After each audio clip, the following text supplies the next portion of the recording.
drawn irresistibly, as usual, into Holmes's tantalizing games. "Certainly, and I think a formidable character." "And do you wish to tell me how you deduce all that, Holmes?" "I deduce his distress and his nationality from the fact that he just tried to pay the cabby in American dollars before recalling which pocket held his pounds sterling. As for his coming from Paddington, that was the easiest of all, for the driver of the hansom is Henry Brown. I'm surprised you do not recognize him, who always works from the Paddington rank. As ever, Watson, I apologize for the banality of these observations, but you did ask." By now there were footsteps on the stairs, as Mrs. Hudson escorted the visitor to our apartment. While I inwardly delighted to note that my friend had returned to his amiable best in anticipation of a new challenge, I found myself praying that it would be a challenge worthy of his powers and his pent-up energies. No sooner had the door opened than the huge, rotund figure of our visitor, bright in a cream suit, burst into the room like an actor onto a stage determined to establish his character instantly. "Mr. Holmes!" boomed the American voice as both his arms swept forward to grasp my right hand. "Benedict Masterson! What a great privilege to meet you!"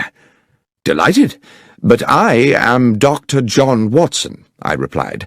"This is Mr. Sherlock Holmes." With equally booming apologies, he bowed charmingly to me and turned to my friend. "Ah, yes. Now I see. Unmistakable, unmistakable." The impression given was that he had found the first Sherlock Holmes of his acquaintance a little short of his expectations. "Mr. Holmes, I wish to ask you to act for me in a business both mysterious and distressing." "You had better sit down, Mr. Masterson," said Holmes, "and tell us everything." And having settled his cream-covered bulk into an armchair and accepted a cigar, on which he continued to puff anxiously as he spoke, the American told us his story. "I am a dealer in gold, gentlemen. Gold has been my life. My father owned small mines in Nevada, which gave us a comfortable living. In my turn, through judicious trading, I've made these assets yield a fortune. I came to London last week because your own Bank of England had made an order for a substantial quantity of gold bars to boost its reserves. The bullion was shipped into Bristol Harbour and transferred yesterday onto a chartered London train for transfer to the bank. I have been in London doing the paperwork, of which there is, let me assure you, no small amount. And I went to Paddington this morning to meet the consignment. The train was there, the gold was not." "I see," said Holmes. "Stolen." "Undoubtedly. How much?" "We're talking 4 or 5 millions, Mr. Holmes." "That's a large loss. Is the gold insured?" "Indeed it is, but you know insurance companies, Mr. Holmes. They are ever suspicious, and the circumstances of the gold's disappearance are, to say the least, rather strange." "The details, Mr. Masterson," said my friend, "if you please." "Well," continued Masterson, tapping a thick cylinder of ash into the ashtray, "I'd asked to commission an overnight train, and also insisted that it be discreet, not armored or escorted, or in any way having the appearance of a specially secured conveyance. I was offered the charter of a passenger train which returns empty from Bristol to London once a week, and which railwaymen jokingly call the Bad Luck Special. Not because anything has ever happened to it, but because it normally consists of 13 empty passenger coaches, as indeed it did on this occasion. I insisted that the gold be packed in steel containers, each locked with a unique key.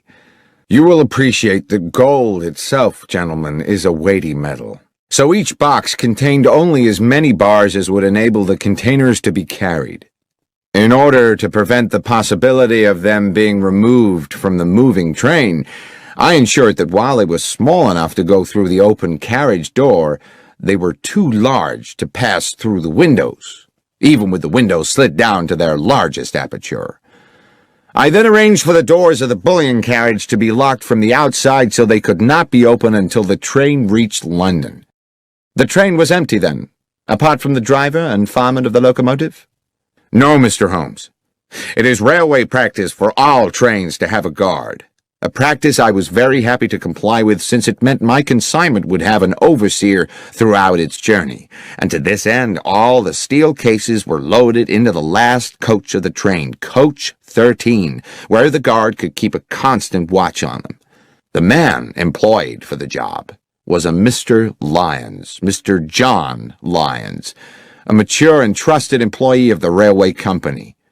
Here, strangely, Mr. Masterson stopped and smiled. I inquired whether he had ever worked on the French railways. Guard Lyons, you see. Gare de Lyon. Holmes smiled politely and nodded. Forgive me, gentlemen, I can never resist a pun. To continue, the train left Bristol at 3 this morning, as scheduled. But when it arrived at Paddington at 6, the steel boxes of gold were gone. Mr. Holmes, this was an impossible robbery. The train stopped only once for a minute or so to take on water. Hardly time to unload a single box of bullion, let alone 100 of the darned things, weighing in at 150 pounds apiece. And the guard? Asked Holmes. Lyons claimed that he fell asleep somewhere into the journey and woke to find the bullion disappeared. He's being held at Paddington along with the driver and engineer, but all ardently protest their innocence. And with regard to other suspects, can you think of anyone in your organization who might feel inclined to take advantage of you? Masterson pinched his lips and looked embarrassed. Well, if I may confide something to you in the strictest confidence, my estranged wife, Laura, still has shares in the company. She believes that she should have more. There is, some bitterness in this regard. However, I know Laura well enough to doubt that she is a thief. My friend simply said, "Thank you, Mr. Masterson. I will certainly take the case on. Would you be so good as to wire Bristol and inform them that Dr. Watson and I are on our way?" "I will, sir. You mean to go there today?" "Indeed, yes, as soon as I have made a check or two at Paddington Station." "Well, I surely thank you. I can think of no better hands in which to leave the case of the bad luck special than those of Mr. Sherlock Holmes." Holmes did not smile. "I never leave anything to chance, Mr. Masterson. Perspicacity and reason are the tools I employ." "Forgive me, Mr. Holmes. As I say, I am fatally attracted to puns." "We will keep you in touch," Holmes said, "with all developments." Within half an hour we were at Paddington, but before boarding the Bristol train, Holmes wished to make certain that the so-called bad luck special was secure. The train had been shunted into a siding, and we were relieved to find that police responsibility for the case had fallen to Inspector Stanley Hopkins, a young but ambitious detective with whom Holmes and myself had had numerous dealings in the past. Hearing that we were being engaged by Mr. Benedict Masterson, the inspector agreed to watch over the train and make sure it remained undisturbed until our return to London.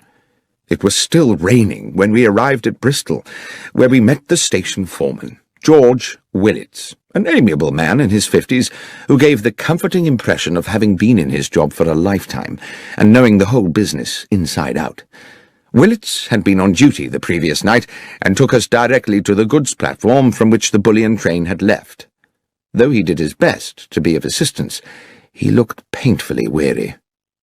"I apologise to you gents for my appearance," he said, "but I was on night shift last night seeing out the special. Was just about to go off when the message came from London about the theft, so I've not yet been home to bed." "We won't keep you long, Willits," Holmes said. "I understand you were here when the bullion boxes were being loaded." "I was, sir. I supervised them myself.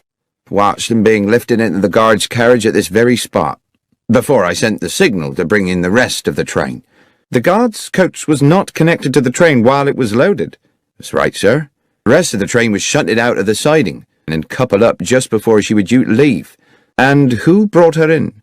"Tommy Marriott, the engineer, and his fireman, Pat McGlinchey." "Old hands?" "Not quite so much a fixture as myself, Mr. Holmes, but they've been around the best part of 10 years. They're sound men." "Good. Now, if you'll bear with me a little longer, Willits, I'd like to ask you a little more about the gold itself. How many men were involved in loading the carriage? Well, sir, it was quite some operation. Took 4 men to load each box, 2 inside the carriage, 2 outside. Damn heavy things, if you'll excuse me, sir. Over 100 weight apiece, and damn awkward squeezing them through them narrow doors. It was a hell of a job. And how long would you say the whole business took? It was about midnight when they started, and about 2:15 by the time they finished, so almost 80 minutes. And after it was loaded, was there any delay before departure? No, sir. The rest of the train, as I say, was reversed in from the siding. John Lyons, the guard, got aboard, and the door of the guard's coach was locked from without, sir, as per our instructions. One final question, Willits, if I may. I'm informed the train stopped en route. Yes, sir. She was scheduled to hold up for a minute or so at Swindon to take on water. It stopped for no longer than that, and at no other time? No, sir. The signalman would know for sure if she'd been held over for more than a minute, and that's already been checked. Holmes seemed to pause for a moment while he considered all this information, and then he said, "Willits, I am most grateful for your detailed and, I have no doubt, accurate recollections. Now, if you will excuse us, Dr. Watson and I will take the next train back to London and leave you to go home and get some sleep." Inspector Hopkins was at Paddington when we arrived, and Holmes immediately requested that he arrange for us to speak to the railwayman who had commandeered the bad luck special on the previous night, Marriott and McGlinchey, the engineer and fireman, and the guard, Lyons. In a dark office of the railwayman's quarters, on one of the grimmer outer platforms of Paddington Station, the 3 men sat disconsolately on rickety wooden chairs. It occurred to me that they had by now been detained in this dismal place for several hours, and when Holmes and I were introduced to Lyons, he barely had the energy to nod to us. But he did speak, his words almost drowned in the muffler which half covered his mouth. "I dare say you think me a thief, Mr. Holmes, from what you'll have heard. I'm not, sir, but what I have done is derelict my duty. So maybe I deserve what's coming." "I want to assure you, Mr. Lyons," Holmes said, "that my intention here is to uncover the truth, and uncover it I will. If you are, as you say, innocent of any crime, you have nothing to fear from the law.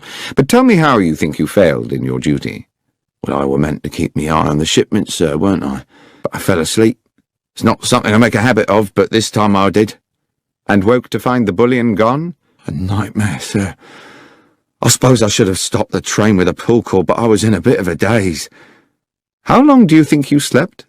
"I thought about that, sir. I remember us passing through the White Horse Valley just before Swindon, and when I woke up, we were about 10 miles out of it and past the Lumsey Water Tower." Holmes looked towards the fireman McGlinchey, a plump man with rich black curls. "When you stopped to fill the tank, did you notice anything odd?" "No, sir. It was a dark night, and there were no lights there save the fire from the boiler. You couldn't see 20 feet beyond the train." Holmes turned back to Lyons. "I would like you to describe to me the events of yesterday evening."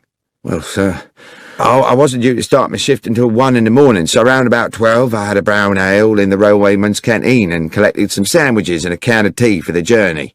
"Just tea and sandwiches?" "Yes, sir, and a piece of seed cake, if that's not too much detail." "There is no such thing as too much detail. Please continue with your story." "Well, at about 1:30 I made my way over to the goods platform. They just finished loading the bullion into the end carriage, and the other part of the train had been brought in and coupled up.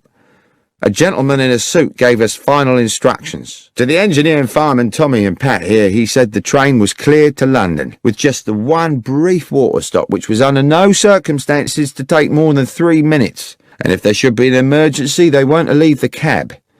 At that point, they locked me in with the gold, and at exactly 2 a.m., we were on our way. About a half hour after, I had me sandwiches and a few swigs of tea. It were a clear night, and I sat by one of the windows and watched the stars, contented with everything, sir. That's when I must have dozed, and, well, what happened after that, you know." "Thank you, Lyons," said Holmes. Then he turned to young Inspector Hopkins with a new fierce gleam in his eye. "If we may, Hopkins, I should now like to inspect the train." We made our way along the track to the engine sheds, and after checking the locomotive, searched through each of the 13 coaches, whose number I carefully counted myself, until we arrived at the last, the guard's coach, in which the gold had been transported. "Now I have been assured," Holmes said to Hopkins, "that the doors of this coach were locked from the outside for the duration of the journey." "Yes, Mr. Holmes." "Yet it was possible to move along the train through the coaches via the connecting doors?" "Yes." "And what of the other coaches?" "I checked them. Their outer doors were all locked too, but it would have been impossible anyway for the thieves to have moved the containers along the train to jettison them from another carriage. The boxes of gold were too big to pass through the connecting doors.